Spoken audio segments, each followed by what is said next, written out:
우리 하나님 말씀 봅니다. 데살로니가 전서 1장입니다. 신약성경 329페이지입니다.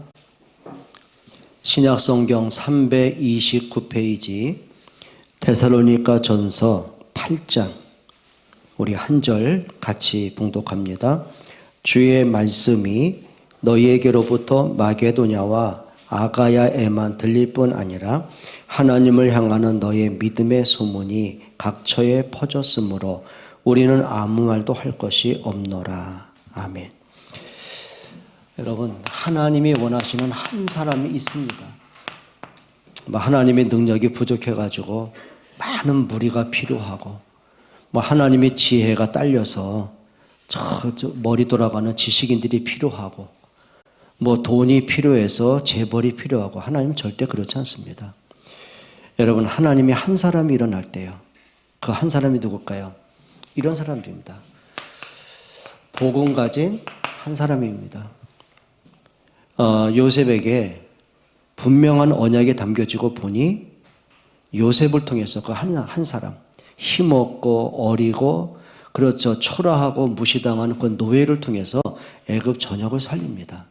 근데 요셉이 뭘 봤냐면 하나님이 나를 애굽에 보내신 것은 전도와 선교와 렘넌트 살리라고 보내신 것이다. 요거죠. 이유를 아는 사람. 애굽에 들어갈 이유도 알고 성공할 이유도 아는 사람. 단 하나, 복음 때문에 성공해야 되고 복음을 위해서 내가 출세해야 된다. 그 비전을 가진 한 사람이 중요한 거죠. 저한테 정말 행복할 때가 있습니다. 그때가 언제냐면 복음을 들은 사람이 예수님을 영접하고 구원받고 또 그들 속에 하나님이 제자로 세워가시고 렘넌트가 일어나고 시스템이 세워진 거 보면은요, 진짜 이게 행복한 거 아닌가. 그러니까 저는 진짜 기대해 주는 게 그겁니다. 하나님, 나는 욕심도 많고 틀린 가치 기준도 참 많습니다. 그런데 내 틀린 것이 있다면 복음 때문에 행복한 것으로 바꿔달라고. 생명이 살고 렘넌트가 세워지는 그 일 때문에 행복해질 수 있도록 나의 가치관을 바꿔주옵소서. 정말 그 기도합니다. 지난주에 박미희 집사가 전에 급하게 전화가 왔어요. 광주에 사시는 아버님이 산에 가셨다가 뭘 하셨는지 낙상을 하셔가지고 목 아래 부분이 완전 마비가 된 거예요. 그러니까 의사들이 진단에 검사하고 진단하고 나서는 이거 평생 불구로 사실 수 있겠다. 이제 진단이 나온 거죠.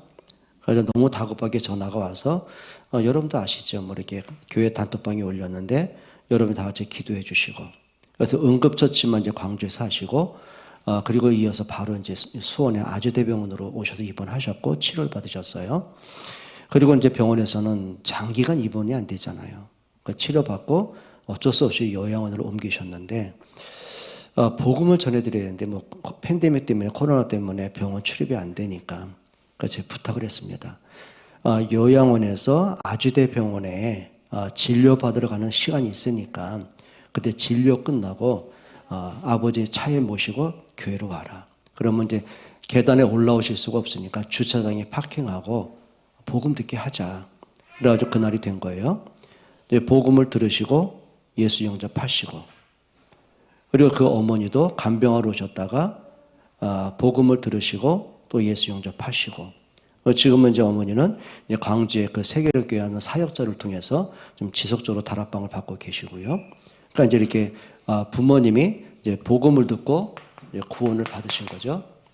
그런데 박미희 집사의 그 오빠와 그 세연이라고 그러죠. 이분들이 복음을 듣고 싶을 때 같이 수원에 사니까 그래서 이제 만날 기회를 이제 많이 만들어 놨어요. 그 아이 주하나 주원이 이제 생일 때 그 돌잔치 하고 가족끼리 이제 한 건데 그것도 이제 오빠에게 복음 전하기 위해서 초청하고 이제 나를 초청한 거예요. 복음을 듣게 된 거죠. 근데 문제는 젊은 사람들이 복음에 관심 있겠습니까? 어쨌거나 여러 번 복음을 듣고 이제 했어요. 그런데 어느 날 이제 문제가 온 겁니다. 굉장히 갈급한 발등에 불이 떨어진 거예요.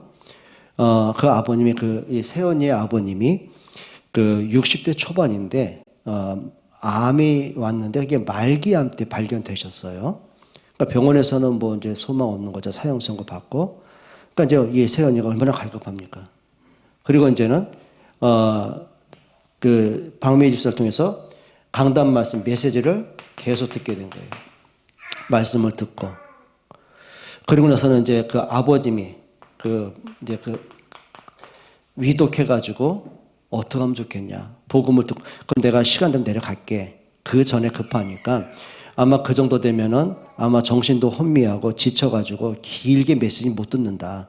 그러니까 내가 이제 메시지 가운데 구원의 길이 10분짜리 조그만 게 짧은 게 있잖아요. 그걸 들려드려라. 그리고 이제 세연이가 그 아버지와 더불어서 이제 영전 메시지를 구원의 길을 들은 거죠. 그런데 말씀을 듣다가 그 아버님이 그 고통스러운, 여러분 사람이 극에 달하는 그 고통이 왔을 때 통증이 얼마나 심하겠냐고요. 거기다 눈도 뜨지 못할 만큼 기력이 없는 사람이 누군가가 말 걸면요 싫습니다. 그런데 전혀 알지 못하는 목사가 떠드는 설교를 듣겠어요? 그게 하나님의 시간표가 된 거예요.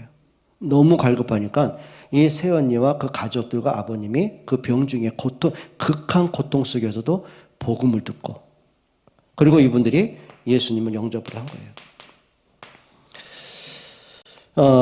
그리고 나서는 그 아버님이 이제 지난 주일날 이제 운명하셨어요. 그러니까 이제 박미희 집사랑 이제 해가지고 돌아가신 분도 언니도 복음을 들었지 않냐. 그런데 우리 목사님 모시고 기독교식으로 장례식 치르면 어떻겠냐. 그러니까 이미 이제 가족들은 복음 들었잖아요. 다 오케이 한 거예요. 근데 이 집안이 천주교 집안인데 그러다가 그것도 뭐 불신자 비슷한 종교인 집안이었어요. 그리고 이제 주일날 지난주 예배 마치고 이제 부랴부랴 이제 춘천으로 갔죠. 그러니까 이제 박미희 집사가 또 전화가 왔어요. 가기 전에 목사님 제가 말씀 못 드린 게 있는데 말씀 꼭 드려야 되겠다고. 돌아가신 분의 아내 되는 분이 코로나 확진자인데 가족들이 만류했대요. 장례식 오지 말라고. 근데 아니라고, 나는 가야 된다고. 마스크 쓰고 갈 거라고. 목사님 어떡하면 그게 뭐 문제되냐. 하나님이 이 가족들 구원하기 위해서 복음 전하는 시간표 줬는데 내 마스크 단단히 쓰고 가겠다. 그래가지고 이제 끝나고 왔는데 3일 동안 이제 손자들도 못 봤잖아요. 제가 일부러. 네, 그래서 안 간 건데 뭐 코로나 있으면 괜히 긴장할까봐. 그래서 3일 후에 보니까 뭐 증세가 전혀 없어가지고 괜찮구나. 그거 간 거예요.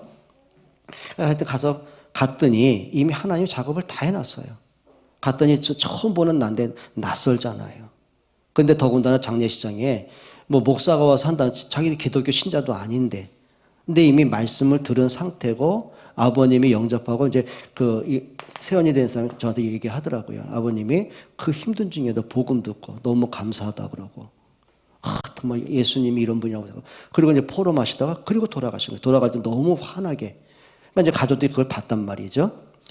그리고 이제 3일 동안 장례 캠프로 이제 메시지를 한 거예요. 목적은 하나입니다. 장례 예배는 딴 거 없어요. 돌아가신 분에서 예배하는 게 아니고 그 유족들, 가족들이 복음 듣기 위한 전도가 목적이거든요. 그래서 복음의 메시지 계속했어요. 너무 잘 듣더라고요. 그러더니 그 돌아가신 분의 그 부인이 자기 언니가 이제 미국에 살아요. 근데 국제전화 한 겁니다. 언니한테, 언니 너무 좋은데 자랑하고 싶대요. 제가 이제 메시지 했지 않습니까? 뭐 물고기는 물 속에, 나무는 뿌리는 흙 속에, 인간 하나. 그러니까 목사님이 이렇게 말씀했어. 물고기는 물 속에 살아야 된대. 맞잖아. 나무 뿌리는 흙에 심어야 되고 사람은 하나님 만나야 된대. 그리고 언니한테 포럼을 한 거예요. 이제 국제 전도가 된 거죠. 그리고 거기에 1남 2년대 다 불신자가 똑같은 거죠. 근데 그 자녀들 거기다 플러스 사위 2사람, 여기서 또 복음을 듣고 예수님 영접하고.